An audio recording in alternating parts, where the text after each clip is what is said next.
Welcome, everybody, to another issue, another podcast of subtropical gardening. And this is all about how to best achieve the optimum garden in a subtropical climate or a tropical or a warm temperate area. My name is Paul Plant, an editor of a gardening magazine and also radio host. And this is all about advocating and promoting and showcasing some of the best plants and gardening advice for us locally. So, as I said, whether you're overseas or within Australia, this podcast is for you, and it's all about sharing my expertise and hearing from you. So, I'd love to hear from you in the comments. And also, if you do enjoy the podcast series, please give us a thumbs up and subscribe. This week, I thought I would focus on a particular plant that I have loved for probably 20 years or so. I've lived in various residences and have spread the plant around on each of those properties and also propagated it and encouraged other people to consider growing this group of plants. They're not native, but they do incredibly well here in the local areas. They also do very well all the way in the cooler temperate areas with a little bit of protection, and of course in the tropics. But it has to do with choosing the right species, the right variety for your conditions.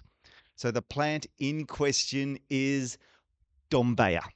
So these have got a couple of common names, but basically speaking, they are known as wild peaches or wild cherries. That neither of those, they're related to the hibiscus group of plants, and they're native to the tropical and southern parts of Africa, Western Indian Ocean, and the Arabian Peninsula. It's also worth noting that some of the species are specific to the island of Madagascar and not on the mainland of Africa. So, know your plants is a secret to success with these particular plants. Now, the name Dombeya comes from the origin of the genus is named in honor of Joseph Dombeya, an 18th century French botanist. Now, these days we just know them as really good hardy garden plants in the particular climate that I grow in, and a lot of people who I know who are keen gardeners love to grow these as well because they flower in winter when most other things don't do their best. And it's a great plant to attract the butterflies and wildlife into your garden. Now, the flowers form a very iconic thing. They virtually all flower in the cooler months of autumn, winter, and early spring. They form a dense, drooping, umbel like cyme. So, what that means is the flowers look like a ball hanging down from the peduncle, which is where all the little stalks of the flowers come from. And I'll show you a little bit closer when I feature some of these particular plants. Now, there are regarded as 196 identified acceptable species, and from that, there are a couple of hybrids, they cross, and also a couple of cultivars which are on the market. There are some in the USA which are not in Australia, which is quite sad. I will bring those up a little bit later. The other thing with the Dombeya group is that a lot of the information I have found on the internet and also in certain books is wrong. It is basically wrong. In fact, a lot of the gardening magazines are not doing due process in research. So I encourage gardeners and landscapers to do your research correctly. So look for herbarium reports, look for government endorsed content so that the right botanical names relate to the right plant. And yes, some websites will be selling species, and I do think they're just for the profit margin of selling plants under different names. And I have noticed that some nurseries have sold under the old botanical name and are also selling some under the new botanical name in order to get twice the sale, not four times, twice the sale. So it is buyer beware. Please check the information before you buy plants. That said, there are some species, some flowers are pink, some are white, and some are in between. So there is a lot of generic variation in there. So let's get stuck into it. So I'm going to feature the main species which are available in Australia. Be aware that more species are available in other countries, but I will focus on the main species here in Australia. To start off with, we've got Dombeya burgessiae, or burgessiae. I say burgessiae. So there's around about 29 synonym names, which means there are 29 other names it has been known as, but now they've all been clumped together as one, which is Dombeya burgessiae. The common name for this one is wild pear. It's basically a tree shrub. It's from the dry seasonal tropical areas, but it does exceptionally well in our climate. So I'm just going to show you, I should first off saying that's the climate zone where all of the species come from. So where it's green is its native areas, where it's purple is basically where they've become a little bit more not invasive, they become naturalized in those particular areas. Now, the first plant I want to feature is Burgessiae. So they tend to be either pure white or mauve or purple. So here you can see the little white flower. There's a long stalk, which goes up to, that's the cyme right there, where my finger disappears. Right there is the cyme, where the individual flowers come out from the one single stalk. And that's one of the iconic things with those particular species. Now, from memory, I think I've only got one slide in here. Let me just check for this particular species. Oh, then I've got a mixture. So this represents a whole lot of different cultivars and varieties that some are regarded as Burgessiae and some are not, and I'll get back to that very, very soon, but I'll just leave that there for the time being. Next to that is a group known as Dombeya. I always say this one wrong. I did practice it, and I do apologize. Sashimi, and I'm doing it wrong again. I'm just going to bring it up, and I'll probably do it right. Correct way. There you go. Cacuminum. I think that's right. I've heard a few people pronounce it differently. And this is the slide. This is a large tree, sometimes known as the strawberry snowball tree, or winter's joy is how it's mostly known of here in Australia. This is from the dry tropical areas, and it has those rich red big clusters of flowers. Now, most of the Dombeyas flower underneath the canopy of the foliage, which is why some of the best features are when the tree is a little bit higher and you get to see those flowers underneath. This is a tree that is a magnet for the bees, and they do love to attend it. One of the disadvantages with this tree is the leaf fall. Now, as I said, it's from the dry tropical areas, which means when it's a little bit dry, it drops all the leaves down. So it can make a little bit of a mess in the yard, but I think that's free mulch for everybody. So all you need to do is scoop it all up and put it into your mulch heap, or if you place your plants carefully, all that leaf drop will basically fall at the base of the tree, which is next year's fertilizer, mulch, compost, which is very, very important. Now, this is available in garden centres. You might have to have a waiting list for it, but it is a truly stunning tree with really big flowers. So this is what a tree will look like. I had to walk probably about 5 meters away to get most of the size of the tree, but when you're far away, you really don't get to see most of the flowers, because you can see they're actually tucked in amongst the foliage just there. You can just, if my finger keeps disappearing, it's just there and it's tucked in amongst all the foliage. But once you get close to the foliage, you get to see these big, beautiful red flowers. Yes, it smells like honey, which is why the bees are attracted to it. And you'll see there's a little bit of a, where's my finger going to disappear? A little bit of a light color to the inside of the corolla, which is the ring of the petals. This is a beautiful big tree. You do need a decent sized yard to grow this plant, but I do recommend, if you have the space, look for it, because it is one worthwhile to source for your garden. What else can I mention about this tree? Can be a little bit hard to track down. There's not that very many propagators of it, but definitely worth tracking down. Now, the next one on my list has caused a bit of debate here in Australia, and I think the Americans have it sorted out. We in Australia, we're completely confused with the naming. And I've seen a few nurseries call it Dombeya elegans, which I believe it is not.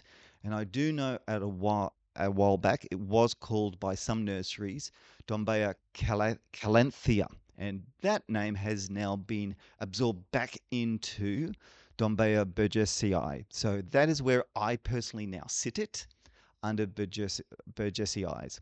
The common name for this variety is pink cloud. It's basically a shrub. It has these beautiful pink, musty pink, fluted, pinwheel shaped petals. I think this is absolutely beautiful. The other thing iconic with this is that the flowers are on the outside of the plant. So you can be 50 meters away and you will notice this plant with this pink plume over the foliage. It's a very, very attractive plant. And I think one of the reasons why I do like it is it, I think, was the very first Dombeya I ever grew. Also, have a look at the Saim flower. That's these things. They're a light green. They stick up above the plant, and then the pink blooms, which fill out, just add that extra little color tone to that particular plant. I've got a little video of one I photographed the other day. Let me just bring it up and let's start it.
The leaves have a lovely texture, and the thing with most of the Dombeys is that they hold on to the old flowers, so they tend to go brown.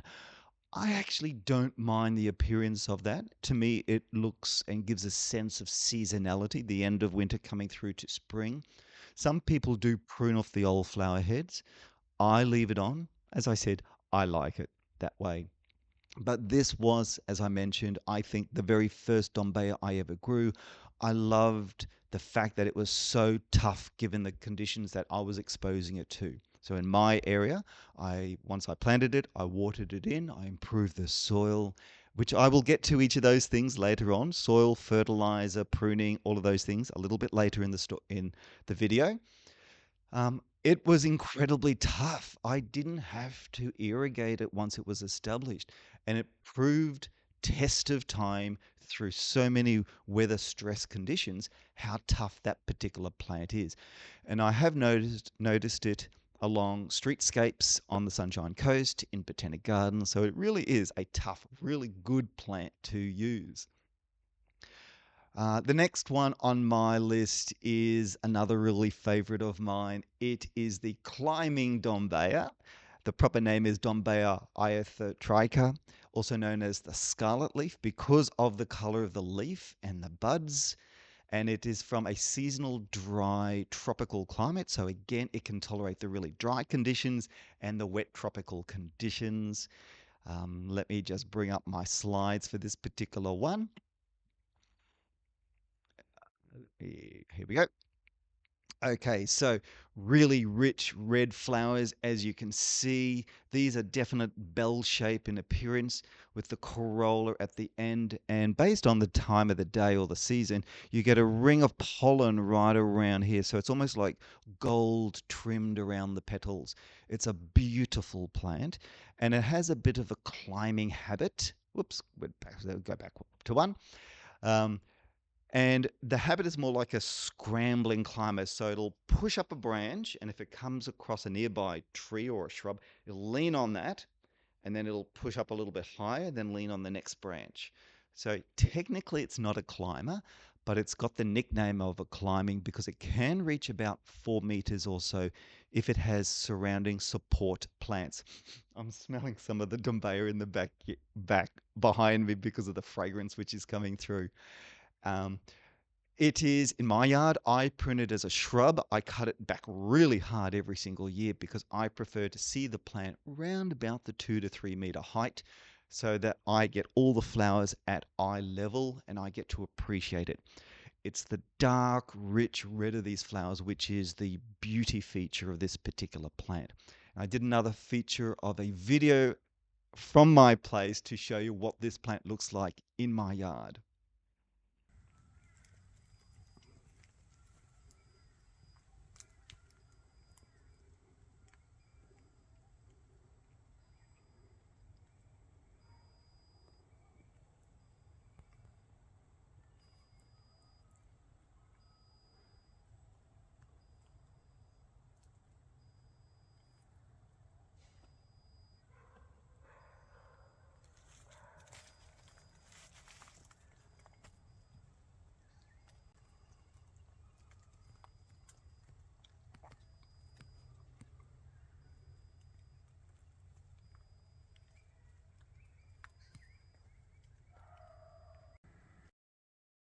There's a sneak peek of the next one. I better get, don't let you get into that one yet. So that was, of course, Dombeya ianthotricha, the climbing Dombeya. One of my favorites because it is so tough and resilient. In fact, let me just bring some of these up closer to me. So this one, I should have done this a little bit earlier. My apologies, folks. This is Dombeya burgessiae, white flowers. I can see if I can show you. So that is it looks like an umbel, although botanically I've been told it's an umbel-like cyme, a cyme. That's the petals on the inside. Just slightly fragrance, not very much. And then another.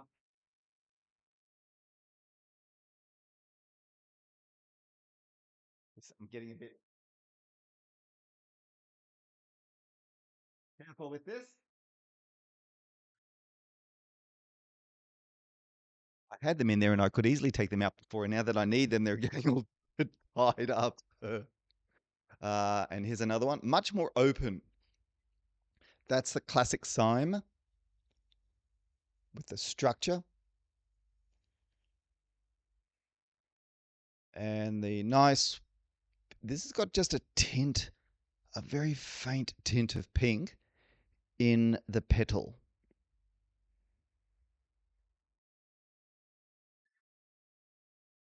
And the leaves, furry, wonderfully textured. Feels a little bit like felt. Now, I have been doing a bit of crossbreeding, and some of my plants, I think, have hybridized with themselves. This one is for the next one that I'll be featuring. And where's my red? Here she is. Ianthotricha. Nice leaves, all nice and furry. A bit of a red tint happens. And if I can get in close, the new growth, red tint, and the flower, I'm going to have to lift all of these up and bring that nice and close.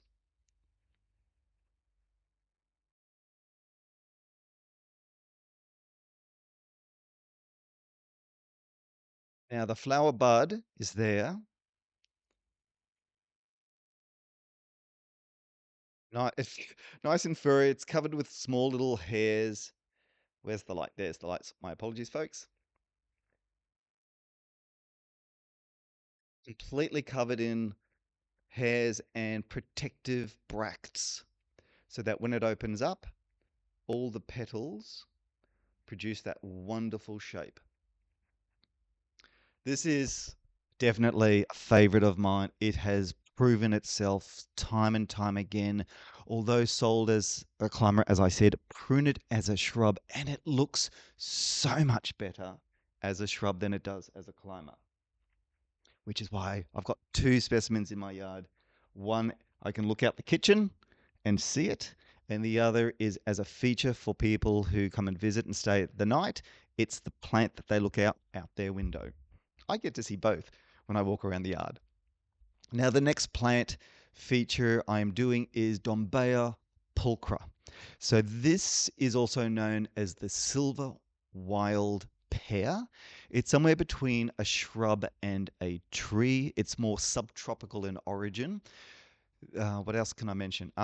Now it gets its name silver wild pear because the underside of the leaves, the hairy component, look more silvery grey compared to plain green. Now, I did have one, and I think it's crossbred with a Burgessiae because my plants right now have lost all the silver. I can't figure out which was my original parent. But one of the iconic features of pulchri is the dark ring of red. I've got to turn this around the right way on the inside of the petal. So you can just see it on the inside. That tint right in the middle, there's a circle at the base of the petals. And that shows its parentage. So I think this is a hybrid with Dombeya pulchra. But the underside of this is definitely not silver. So yeah, it's close, but not quite. I originally did have a silver foliage one, but I think I lost it in unfortunate pruning, and maybe someone who looked after the yard for a while sprayed the wrong plant. That is what happens, unfortunately. But if you can find it, definitely it is one worth looking for. I've got a few people looking out for the definite silver leaf version for me, and hopefully I will find it one day. Now, the next one on my list was also one of the first ones I had growing. Where did I put it? There it is. Oh no, oh yep, it has completely finished flowering. This is also one of the first flowering of the Dombeya season, of the Dombeyas in the season. So it tends to flower in in autumn. And the flowers have now completely finished. All I've got now is a few flowers. So this one also flowers with the pendulant flowers that hang down, but in small little clusters, only a few flowers. And I've got an image. Let me just bring up the image of this particular one. Oh no, I think I've gone backwards. Pulchra, that's the pulchra. That's the one that I've got that I think has gone into a hybrid version because it's got that ring. You can just see a bit of that ring just there. And there you go. That's Dombeya tiliacea. So tiliacea is more of a delicate white flower. There is no, I cannot pick up the fragrance, but some people say there is a fragrance in there. And then it goes brown, little brown flowers, which I'll go on to the other screen to show you this, but it's more of a delicate shrub tree. I find that it looks far better when it is pruned into a hedge. I'll bring this back in again. The leaves are very small compared to all of the others. You know, you're looking at barely 1.5, 2 inches maybe, and about 3 inches long. Whereas some of the others, you're looking at about 30 centimeters wide, 40 centimeters long, in imperial, what's that, 10 inches wide or whatever. But the tiliacea, everything about the tiliacea, old name was natalensis or natalense. It is perfect for hedging and screening. This is a really good one to create a hedge with that needs a lot of pruning. I let mine grow to its full size, and then come around about Christmas time, I prune the whole thing down again so that when it grows up, I will get the flowers at eye level or just a little bit above eye level. But it is a small leaf version, leaf type of the Dombeyas. Not my best specimen in the yard, but it adds interest because it is my signal that the rest of the Dombeyas are about to come into flower season.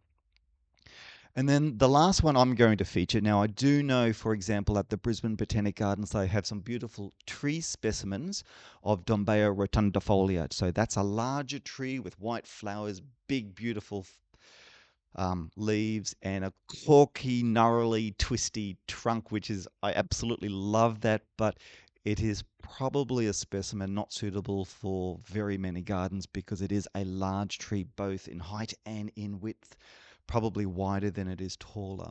But my last plant I'm going to feature as a species, and this is the debated one, constantly argued. I'm going to set the story straight and right, is the Dombeya wallichii group. So to start off with, wallichii, it has 6 synonyms, so it's had 6 different names before it settled on Dombeya wallichii.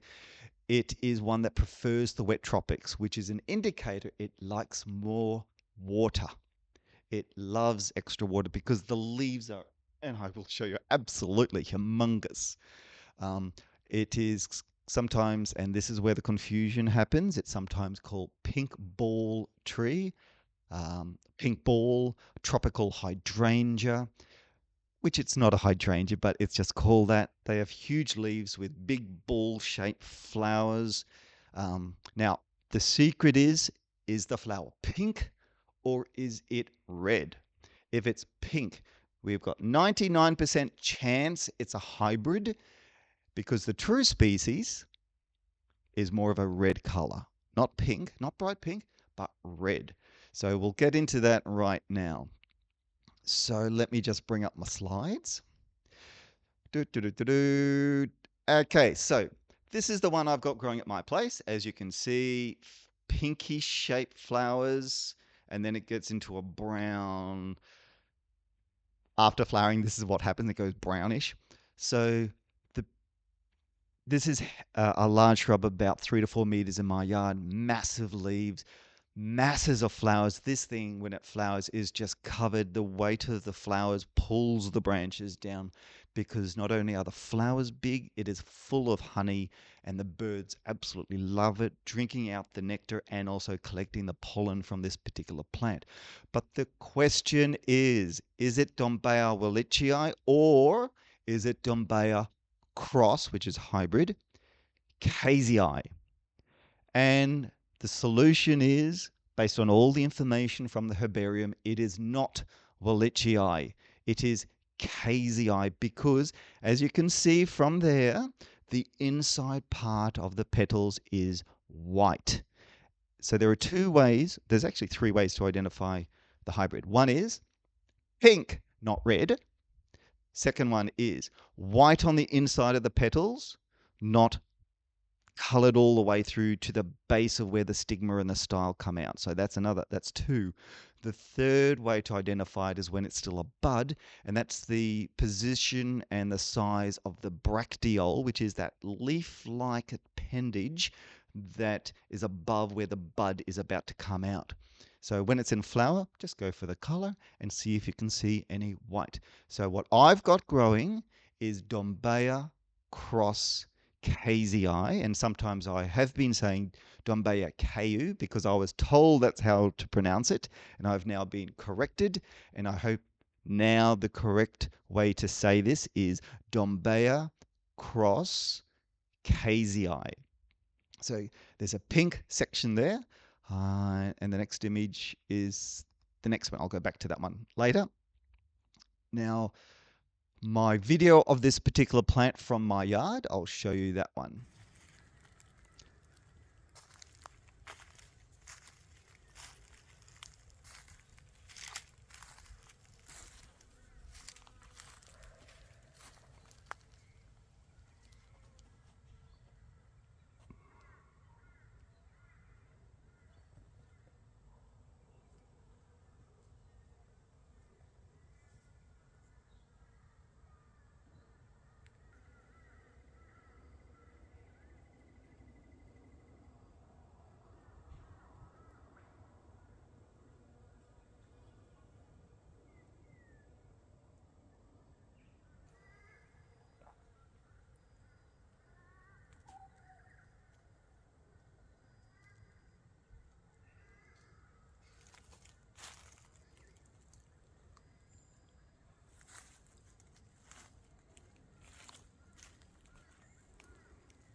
Now, before I get on to that last one, let's just go back to here.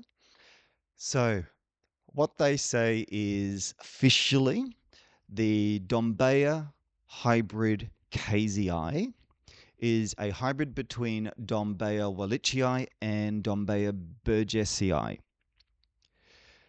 The two are very similar but differ in that the cayeuxii has, well, they say 3 lobes, but I dispute that. White at the base of its petals, which I've showed you on the video, and smaller bracts subtending the umbels of the flower.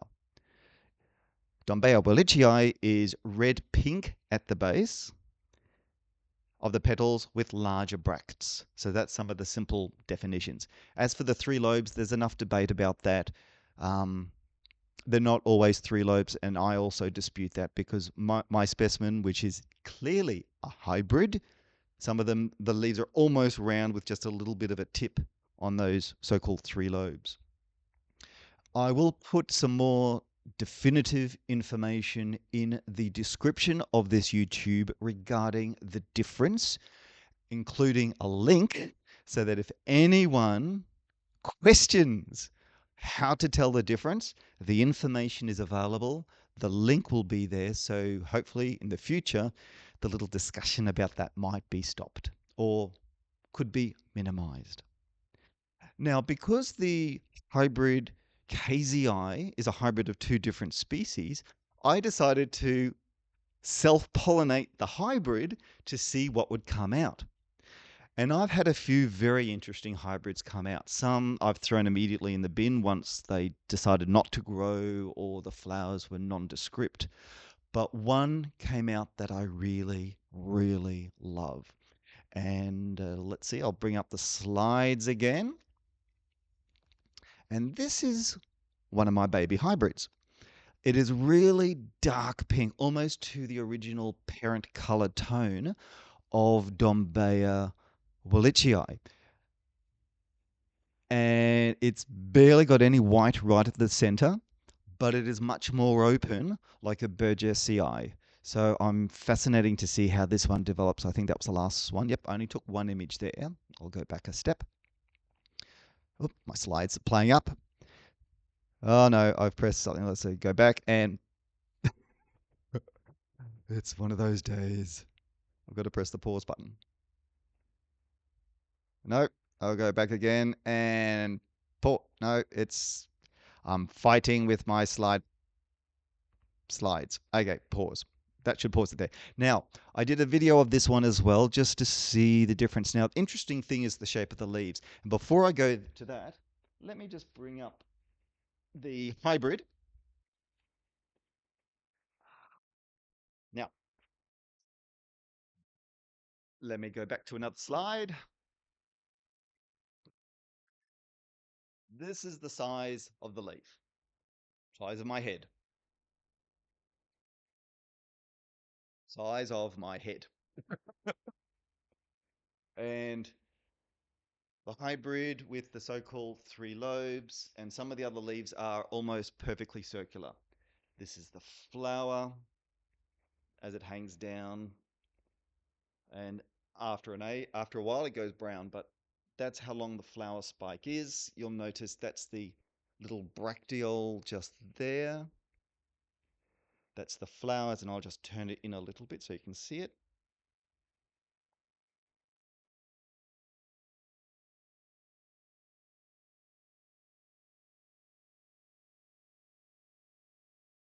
And I'll just turn it to the under, see if I can turn the other side so you can see the underside of it.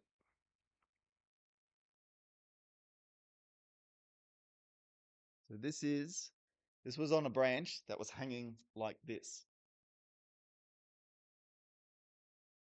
Turn it this way, actually. Sorry, folks. So it was almost in a horizontal position with all of these flowers hanging down. And oh, strongly honey scented. I have to be careful whenever I get close to this tree because I'm slightly allergic to bee stings. So I just kind of am extra cautious near it. But this is a beautiful tree and big, lush leaves, The big leaves indicate that it does need a lot of water, but I have it growing at the base of a gum tree. So if anyone has ever grown gum trees, you know how much water they extract from the soil, all the nutrients they take from the soil. Trying to get any plant to grow near a gum tree can be quite difficult. But this tree has been there for at least 10 years, and occasionally it looks stressed and in desperate need of a water, but it always comes back. And I think one of the key things is when I prune it, it kind of helps the plant to rejuvenate, gets rid of all the excessive foliage leaf, and therefore it kind of helps the plant to survive during those stressful periods. But this is the hybrid Dombeya cross cayeuxii. Absolutely beautiful. What beautiful musky pink color. A beautiful plant. A beautiful plant indeed. And then this is my hybrid, just to show you the difference. Come on, pink, pink, pink, pink, pink, pink, pink. Okay, original parent, there. Hybrid offspring, here. As you can see, this one is less of a ball shape. So that's the original parent. Less of a ball shape, more open. Color is darker. That's my hybrid baby. And the petals are much more open, like a Burgessiae. Leaves are like a little arrow, as opposed to Burgessiae, which is like these big maple-like leaves. So, parent, my offspring, and back in the vase of water, if I can get it.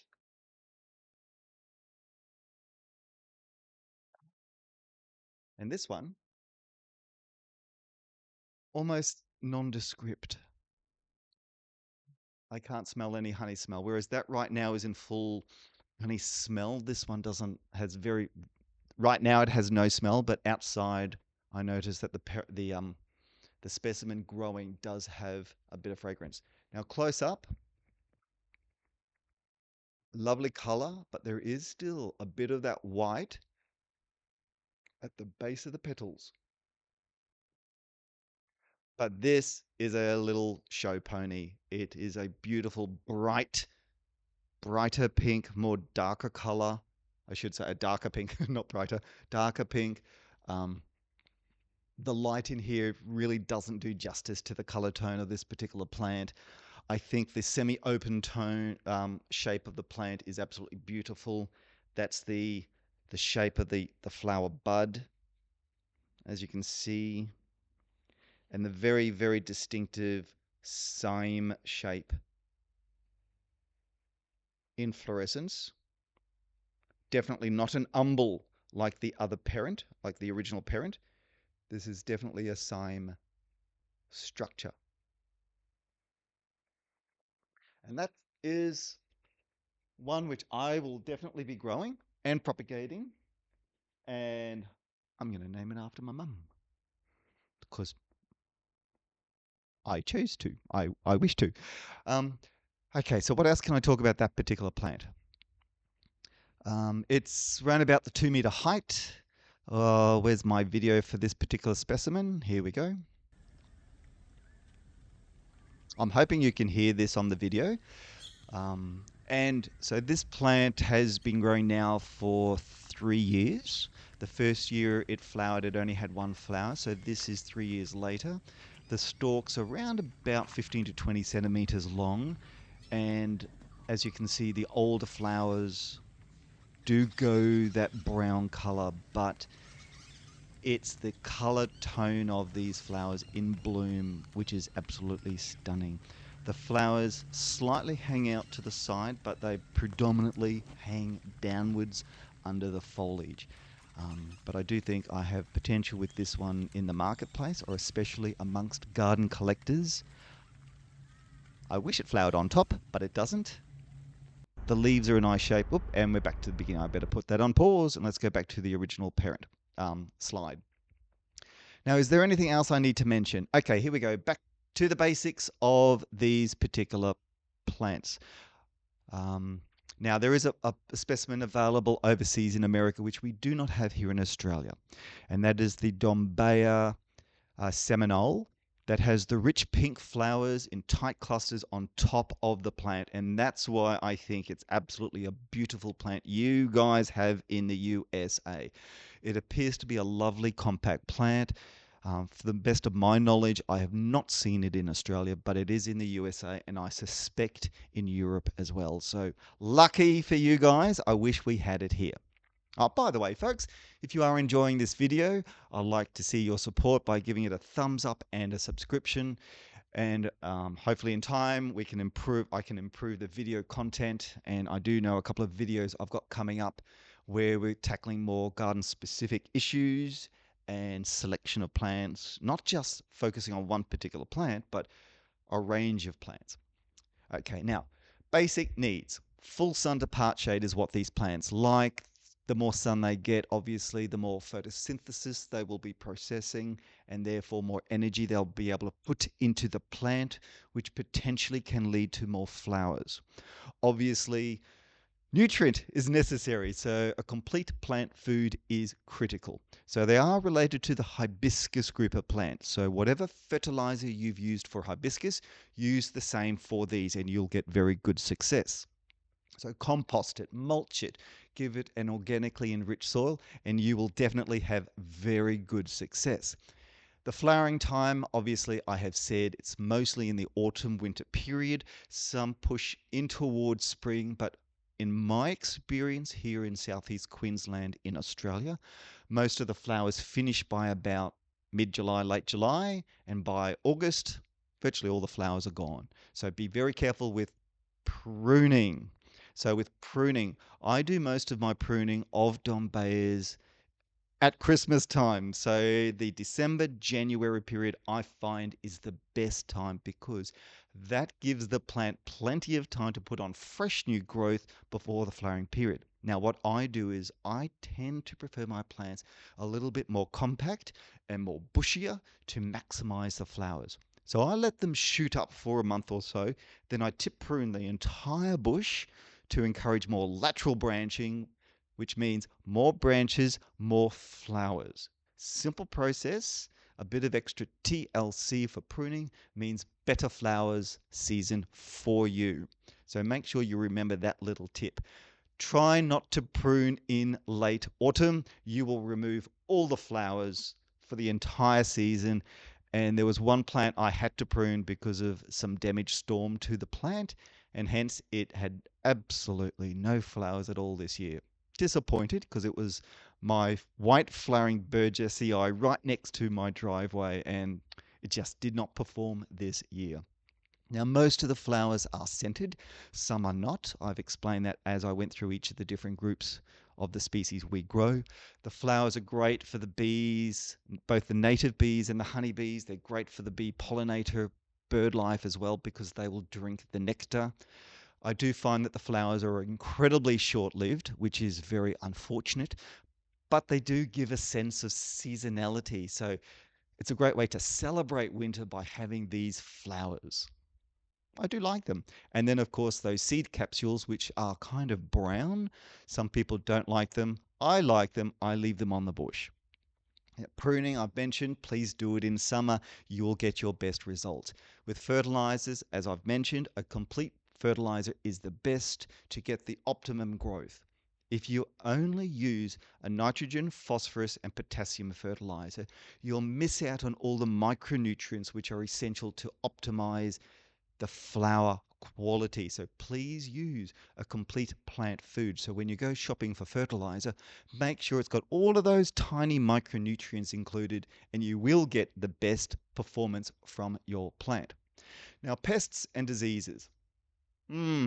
They are related to hibiscus. They will get a fair number of pests and diseases, and a lot of leaves will curl because caterpillars like to live within the leaf shape.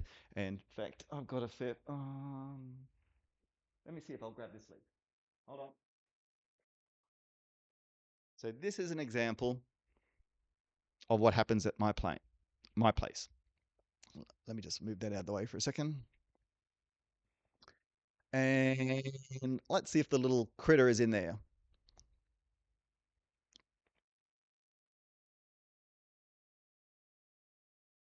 Oh, there's a no, there's a lot of caterpillar frass there.